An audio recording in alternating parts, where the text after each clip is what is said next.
السلام عليكم، اللهم صل على النبي عليه افضل الصلاة والسلام. كل سنة وانتم طيبين وعيد اضحى مبارك عليكم يا رب العالمين. تعالوا بقى نشوف العظمة والجمال ده. عملنا شوية كوارع تحفة، حاجة كده فاخر من الاخر، دايبة مستوية كده زبدة لوز خالص. بصوا ما شاء الله، كوارع مستوية دايبة خالص، يعني سايبه العظم بتاعها من كتر السوا، عشان انا بحبها مستويه جامد. اللي يشيل حته على المعلقه كده ايه وما يبهدلش نفسه. بصوا ما شاء الله عليها تحفه. عملناها بطريقه سهله خالص، وهتعمليها وتطلعي منها احلى شويه شوربه.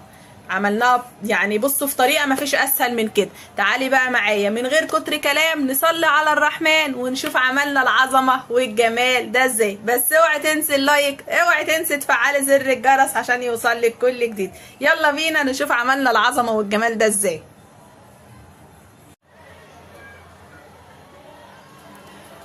تعالوا بقى يا حبايبي نعمل مع بعض الكرع الجميل ده. طبعا انا غسلته ونقعته كويس، نقعته في ميه بخل بملح بليمون ومعلقه السكر عشان تشيل ريحه الزفاره. فضلت نقعه بتاع ساعتين كده في الميه لعند ايه ما بقى ابيض وجميل معايا كده وريحته حلوه. وبصوا جميله ما شاء الله.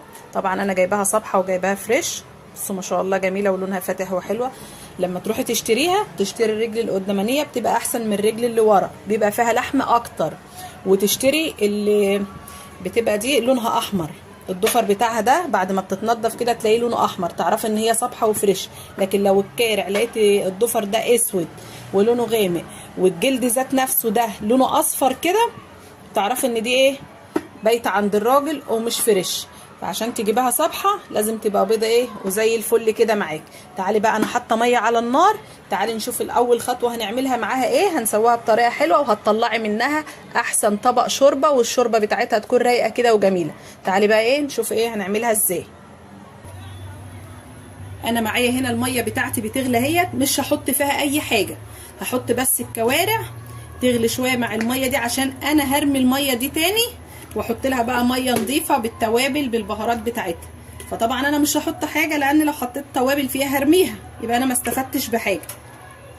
فانا احطها تتسلق كده وتغلي شويه وتطلع الريم بتاعها، وبعد كده ايه نرجع نحط التوابل بتاعتنا الجميله مع بعض. بس قبل كل ده اوعي تنسي تحط اللايك، اوعي تنسي تفعلي زر الجرس عشان يوصلك كل جديد. بصوا حبايبي الكوارع بعد ما غليت اهي وطلعت كل الريم بتاعها. بصوا الريم اللي على الوش ده كله بترمي. فطبعا انا هرمي الميه اساسا، مش هرمي الريم بس، انا هرمي الميه. واخدها بقى ايه ارمي الميه بتاعتها واغسلها غسله كويسه وارجع ايه نكملها مع بعض ان شاء الله.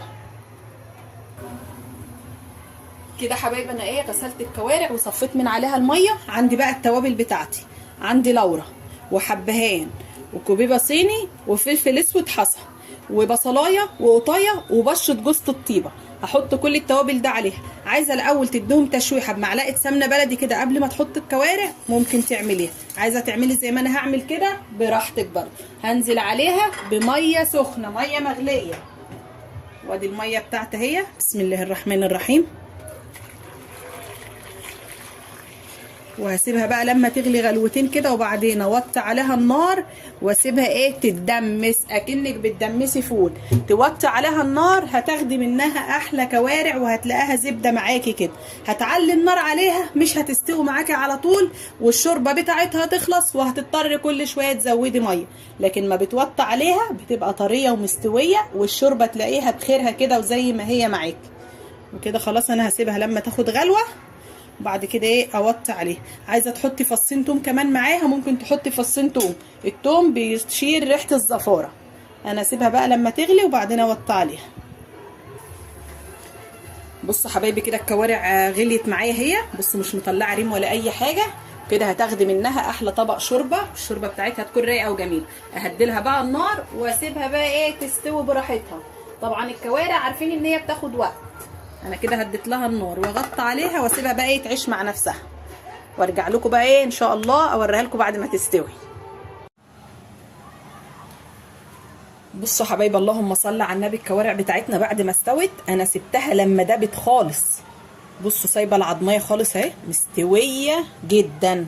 بصوا ادي الحته اللي بتبقى ايه في العضميه.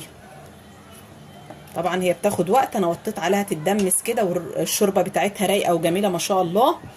طبعا حطيت لها الملح بعد ما استوت، ما ينفعش تحط الملح في الاول مش هتستوي معاك. بعد ما استوت خالص حطيت لها الملح، قعدت تغلي معاه شويه، وبعد كده ايه طفيت عليها. بصوا مستويه خالص جدا. تعالوا بقى ايه نقدمها مع بعض. بصوا حبايبي العظم، اللحم ساب من عليه خالص، مستويه زبده. هتاكلي احلى شويه كوارع واحلى شويه شوربه، طعمها تحفه ما شاء الله. الف هنا للي هياكل واللي هيجرب. وده كان الفيديو بتاعي معاكم النهارده، يا رب يكون عجبكم. بس ما تنسينيش في اللايك، وما تنسيش تفعلي زر الجرس عشان يوصلك كل جديد، واترككم في رعايه الله.